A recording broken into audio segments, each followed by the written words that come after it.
back to the show. Man Talk Monday. We hadn't really talked a lot about ballers and busters today. But we give out ballers and busters today, game balls and ghosts. You can call the show at 404-382-0338. You can also email me at doug@thedougstewartshow.com. Thank you for tuning into the show.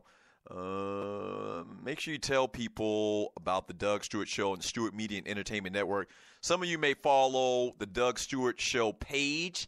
So we actually converted everything over from the Doug Stewart Show to Stewart Media and Entertainment this past weekend, man. So follow the shows, subscribe. You can check out the YouTube channel at TDSS on YouTube.com, where we post like these 5-10-minute videos sometimes, or most of the time throughout the week. Also, listen to the show on Spreaker at TDSS on Spreaker.com. So we're doing a lot around here, man. Pass the word and tell folks about Stewart Media and Entertainment.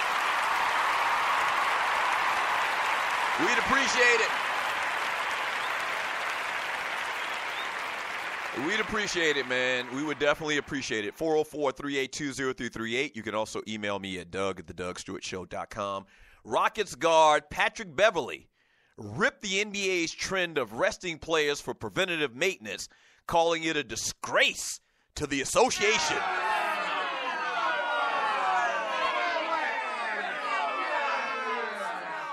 Here's a quote. He says, "I think that's bullshit." Beverly said after the Rockets' 137-125 victory over the Oklahoma City Thunder on Sunday. "I think that's a disgrace to the league. I think that fans deserve better." He also went on to say, quote, "I could care less about coaching or coaches asking players to rest or not. It's up to you to play or not. And if you don't, you're disrespecting the game. And I don't believe in disrespecting the game because there was a time where I wasn't playing in the NBA and I was trying to get here. So me resting, I feel like is disrespecting me, disrespecting the name on the front of the jersey, and disrespecting the name on the back of the jersey."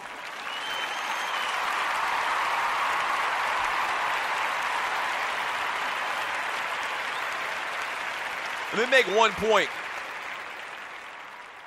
one point about what he said about, he could care less about coaches asking players to rest or not. He says it's up to you to play or not. Let's be honest. The players run the NBA.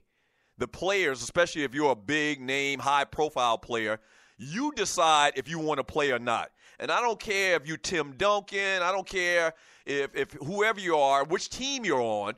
I don't care if it's Greg Popovich. If Greg Popovich came to Tim Duncan when Tim Duncan was healthy, or when he was a little bit younger in this particular case, and says, "Listen, I want to just sit you tonight so we can rest you up for the playoffs." If Tim Duncan wanted to play, Tim Duncan would say, "Nah, coach, I'm good. I'm going to play." If Tyronn Lue were to go to LeBron James right now and says, "LeBron, I want you to sit out, and rest up or whatever. I think it'd be good for us going down the stretch for the playoffs." LeBron James just has to say, "Coach, nah, I'm good. I want to play." As a matter of fact, Coach, why would you even ask me some dumb shit like that? I'm healthy.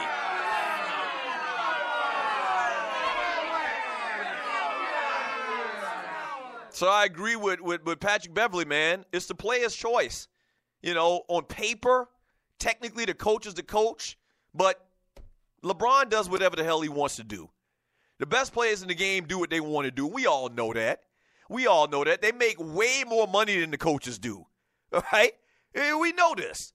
Beverly went on to say as well, "We understand that it's tough," Beverly said. "We understand that you can't play all 82, trust me, with injuries and all of that. But if you're feeling okay, a lot of people have banged up. But if you're feeling okay, then you should play," or playing banged up. "But if you're feeling okay, then you should play. That's what you get paid for. That's what fans deserve. The fans definitely deserve that. That's what the city deserves as well. I'm just happy that we're in a position where we're fortunate enough to have a team that the main players, the second unit, 1 through 15, if they're available to play, we play. That's our mindset in talking about the Houston Rockets." And listen, I'm going to say this, and you're listening to the Doug Stewart Show because a lot of y'all disagree with me about this. And my take on it, I'm 100% in favor and agree with what Patrick Beverly is saying, but he's not the only one. There's been several prominent players said the same thing. James Harden said the same thing as well. And it's one thing for a dude behind a microphone that's never played in the NBA in his entire life, never played competitive basketball to that degree in his entire life to say it, just a guy that talks shit about sports for a living. It's one thing for me to say it, but it's another thing when an actual player has the same sentiment. It's a totally different thing. And so it's validation. I'm not the only one thinking this. I'm not, all of these NBA players aren't on the same page about this topic. Some of them like, man, I can play. Why the hell wouldn't I want to play? So it's validation. It's great validation to what I'm saying and to my thoughts on this topic. When you hear Patrick Beverly, you hear James Harden say the same thing. Just like it was the same validation, And validation is a good thing for a professional athlete. All right, that's one of the first things about this industry that I'm in right now. So it was the same thing when everybody was saying LeBron and going to play for the Miami Heat, when Isaiah Thomas, when Charles Barkley, when Larry Bird, when Michael Jordan, when Magic Johnson, when they all to a man said that it was weak. All right? Well, Doug, you just hating on LeBron or whatever. No, the greatest players of all times agreed with me. Vice versa, I agreed with them. So validation is good. And this is good. Patrick Beverly is speaking the truth. Tell the truth and shame the devil. If you can play, why don't you get your ass out there and play? People spend a lot of hard-earned money for you to come out there, for them to go to your games, and for you to be on the bench is disrespectful. Ball award to Patrick Beverly.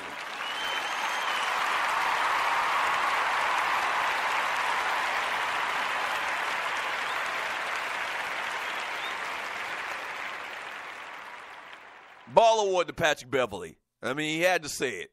Everything ain't cool. I said this last week. Everything ain't cool. Oh, well, Lil Yachty, he ain't that bad. Why you hating on Lil Yachty, Doug? Because he sucks.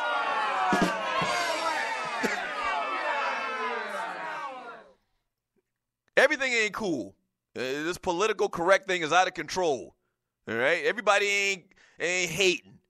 People just giving you constructive criticism. People just telling you what they think. It might not be in line with what you think, but that don't mean that I'm a hater. This term they throw out all over the place. That don't mean I'm a hater. I'm just telling you the truth. I'm giving you an honest opinion. That's all. And in my honest opinion, man, I think it's BS. You healthy, and people spending all of their life savings to come watch your ass play, and you on the bench.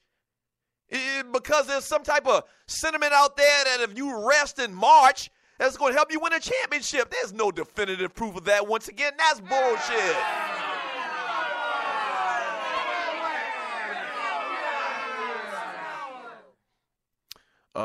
From Andre Elam Thorny. I'm sure you have the scuba gear around for that young man. Laugh out loud. I don't know what he's talking about. From Clay Ceiling in the Roof Davis. Is this the same Beverly that injured Westbrook in a playoff game? Why are you bringing up old shit?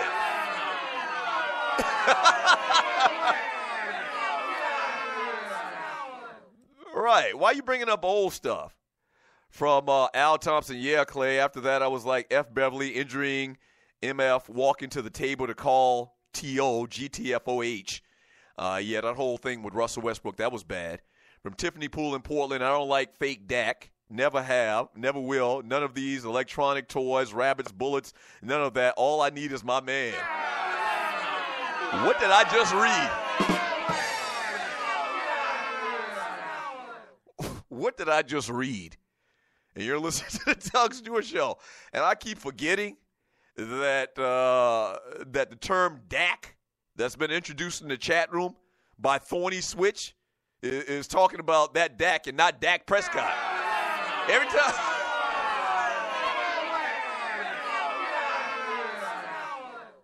Every time I see Dak in one of these chat messages, my mind's thinking Dak Prescott, but y'all thinking about penises.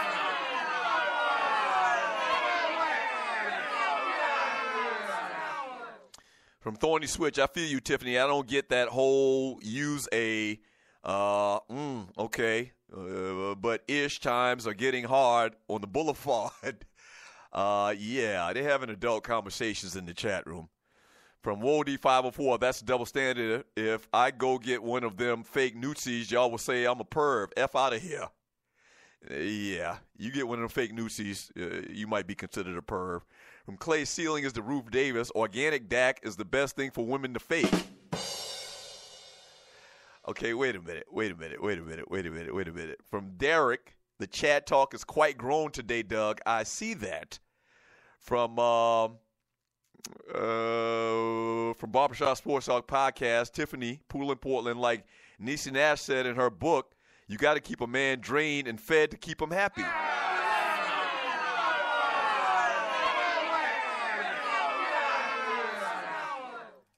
Yeah.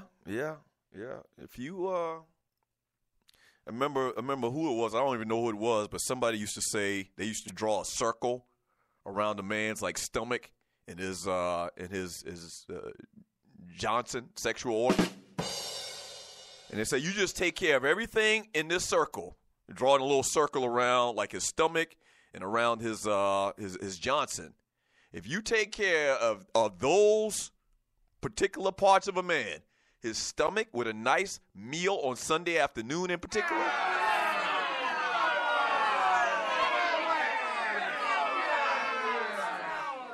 and sexually, then you'll be good to go.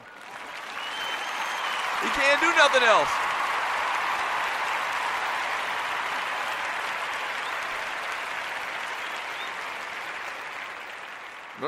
Right. Yeah, from Wody 504, Doug. See what happens when you start talking wrestling players again? The Stewies get bored and the chat turns adult. Whatever. From Clay, Ceiling and the Roof Davis, the kitchen and bedroom Florida. The kitchen and the bedroom Florida.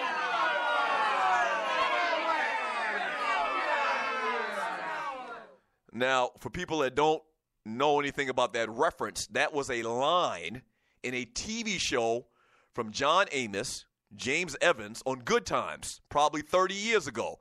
I did not say that. I'm just repeating a line from James Evans in Good Times from 30 years ago. I am not the one saying the kitchen in the bedroom, Florida, the kitchen in the bedroom. That's not me.